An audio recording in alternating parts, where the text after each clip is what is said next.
La rupture amoureuse fait mal. Nous avions l'habitude d'être en couple, d'être rassurés en quelque sorte, que quelqu'un partage notre vie. Et du jour au lendemain, nous devons faire face à la solitude du célibat. Cette solitude peut faire peur et peut nous désarmer totalement face à la vie. Ainsi, le piège se met en place. On repense à notre ex, on repense à la relation, on essaie de se rattacher à des souvenirs tronqués, sans remettre en cause ce qui s'est passé et parfois, on fait tout pour essayer de se remettre avec cette personne pour les mauvaises raisons. Pourtant, même si ça fait mal, cette rupture, elle n'est pas arrivée par hasard. Elle est peut-être un nouveau départ à prendre, une vraie opportunité de vivre la future histoire d'amour que nous méritons. Il faut savoir ouvrir les yeux sincèrement sur la relation que nous avions eue avec notre ex. Et si nous arrivons à mettre de côté le sentiment de sécurité fantôme qu'une relation peut nous apporter, il y avait peut-être des signes qui ne trompaient pas sur le fait que cette personne n'était pas notre âme sœur. Mais encore, il faut les comprendre et il faut les reconnaître. Dans cette vidéo, je veux t'aider à ouvrir les yeux pour savoir si cette rupture était bonne et te donner les 10 signes qui font que cette personne n'était pas faite pour toi, n'était pas ton âme sœur.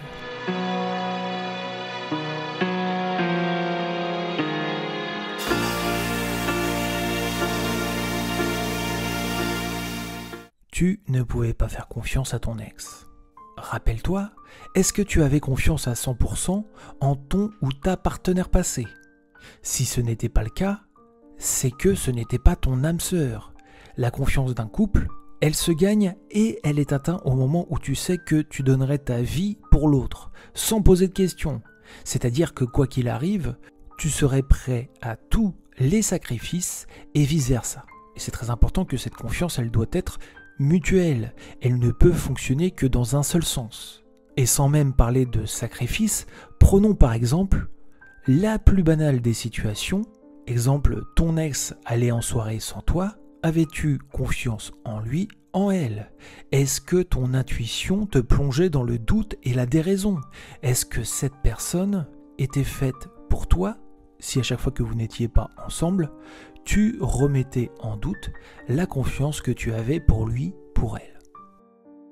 Deuxième signe, il ou elle ne t'aimait que quand tu étais au top et peut-être vice-versa. Cette personne n'était attirée par toi que quand tu étais sous ton meilleur jour. Et souvent, cette personne te reprochait via des comportements ou des paroles toxiques que tu n'étais pas comme au premier jour. On te reproche par exemple de ne plus faire d'efforts, d'avoir pris du poids, de ne pas être la personne que tu étais lors de ce premier regard, lors de ce premier rendez-vous. Et ces reproches, ils expriment clairement que cette personne n'est pas faite pour toi, car cela traduit la simple attirance physique. Cette personne, elle était amoureuse de l'image de ce premier rendez-vous, et ces sentiments, ils sont superficiels. Car le changement, il va tous nous arriver. Avec la vieillesse, et si cette personne n'est pas prête à vieillir à tes côtés, c'est que ce n'était pas la bonne. Numéro 3, elle ne voulait pas se montrer vulnérable devant toi. Ton ex ne souhaitait pas se montrer vulnérable devant toi, c'est-à-dire exprimer ses émotions et dire ce qu'il ou elle ressentait. Quand on est avec quelqu'un qu'on aime vraiment, on n'a pas peur de se montrer vulnérable, car on n'a pas peur d'être jugé, on n'a pas peur d'exprimer ce qu'on ressent. Et si c'est le contraire, si on ne veut pas exprimer ses sentiments et qu'on n'est pas prêt à être vulnérable, c'est que cette personne, elle n'est pas ton âme sœur. Signe numéro 4, tout allait beaucoup trop vite. Peut-être un des points les plus difficiles à comprendre, mais si ton ex accélérait les étapes de votre couple et désirait que ça aille vite, c'est en fait le signe qu'il ou elle vivait dans l'impatience avec toi. Cette personne, elle voulait aller vite dans votre relation car elle se lassait du moment présent en quelque sorte. Elle se lassait de la situation actuelle. Elle ne désirait pas prendre le temps de vivre le moment parce que celui-ci n'était pas assez satisfaisant. Et alors, elle pensait qu'en accélérant, ça irait mieux après. Alors que c'est faux, si on n'arrive pas à prendre son temps et à vivre les choses pleinement, c'est que ce n'est pas une âme sœur. Et des fois même, ce genre de personnes accélèrent les choses pour arriver à leur fin, et après, tu ne comptes plus pour lui, pour elle. Signe numéro 5, la distance et le manque de communication s'installaient. De la distance s'installait entre vous. Le manque de communication se faisait ressentir. Alors bien sûr, c'est normal pour chaque couple que ce ne soit jamais, au fil du temps, comme au début, qu'on s'envoie des millions de messages chaque jour. Mais c'est important de garder toujours un minimum de proximité, de faire des choses ensemble, de communiquer à un minimum. Si avec ton ex, vous passiez beaucoup trop vos soirées à part, et que quand vous passiez du temps ensemble, vous étiez soit lui, soit toi, absent du moment, pas de doute, cette personne n'était pas ton âme sœur. Numéro 6, vous n'affrontiez pas les disputes, et l'un des deux préférait fuir le conflit. Il est normal pour un couple de se disputer de temps en temps. Ça peut permettre de se dire les choses et généralement, c'est aussi l'occasion de se réconcilier. Mais si les disputes s'enchaînaient et qu'il n'y avait jamais de résolution, si la seule solution était que face à celle-ci, l'un ou l'autre refusait d'affronter la dispute et s'en allait, était dans la fuite permanente, eh bien l'histoire d'amour ne peut pas durer.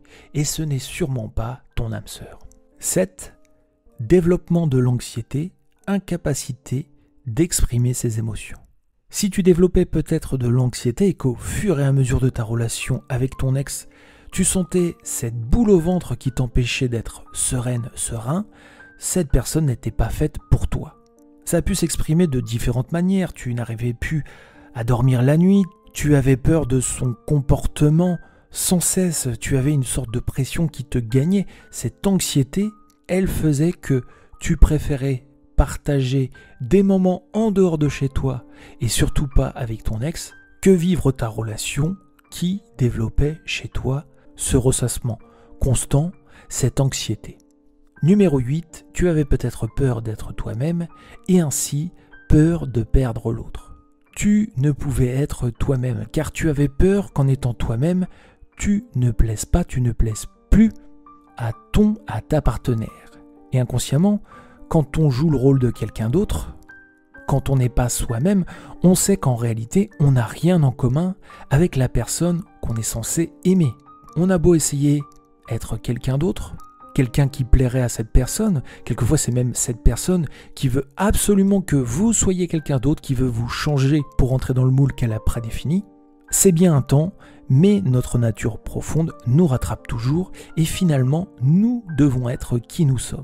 Si nous ne plaisons pas à l'autre sous notre vrai jour, alors c'est que cette personne n'est pas notre âme sœur.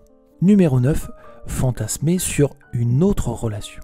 Attention, ici, on parle bien de fantasme sur une relation, car trouver quelqu'un d'autre attirant, c'est naturel. On peut trouver un garçon ou une fille jolie en dehors de notre couple sans que ça nuise à celui-ci. Mais quand tu commences à fantasmer sur une relation avec quelqu'un d'autre que ton partenaire, c'est-à-dire fantasmer sur des actes anodins de la vie de couple, des situations banales, comme se voir fonder une famille avec quelqu'un d'autre, comme se voir partir en vacances avec quelqu'un d'autre, eh bien c'est que tu n'es pas avec la personne qui te correspond. Tu n'es pas avec la personne qui devra être ton âme sœur. Et enfin, le 10e signe, avoir le sentiment de régresser dans sa vie. C'est peut-être le plus dur, mais c'est aussi le plus marquant. Si tu avais l'impression que ta vie ne te satisfaisait pas, si tu avais l'impression de ne pas avancer, d'être bloqué, que tu vivais avec ton ex mais que tu le faisais de façon automatique, avec un sentiment de vide, que tu n'avais rien construit avec lui, que tu n'avais pas de projet avec lui et que tu avais l'impression en fait d'être seul alors que tu étais en couple, eh bien c'est que cette personne n'était pas faite pour toi. Pour conclure, maintenant c'est à toi de faire le point, à toi de te confronter avec la réalité du passé. Essaye d'être le plus juste possible. Est-ce que cette personne était vraiment faite pour toi? Est-ce que cette personne était vraiment ton âme sœur?